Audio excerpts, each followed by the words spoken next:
মেয়েরা কি শুধু টাকা চিনে নাকি?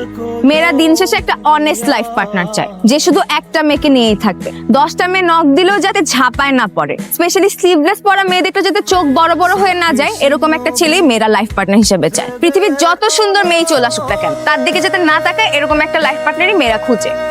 ওরকম পোলা পাইতে গেলে ওরকম মেয়েও লাগে। এরকম ফেক ইনোসেন্সি নিয়ে চললে ওরকম পোলা জীবনও পাইবো না। আমাকে মনে হয় ইনসাল্ট করা হচ্ছে, তাই না? ইরা, আমি কি চলে যাব? যা, কেউ কি বাইন্দা রাখছে? কেউ যাইতে চলে যাইতে দে। ইরা, আমি কিন্তু চলে যাচ্ছি। Please please. আচ্ছা দোস্ত, আমি কিন্তু সত্যি সত্যি চলে যাব দোস্ত। ডিস্টার্ব ফিল করতেছি দোস্ত অনেক।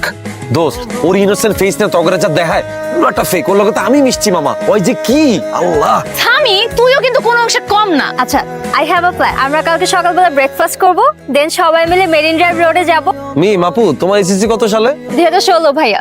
চিন্তা করছস আমার সময় কি খারাপ হয়েছে রে? 2016 সালে ম্যাট্রিক পাস করে একটা মাই আমগরে প্ল্যানিং দিতেছে, ওই প্ল্যানিং এখন আমগরে চলতে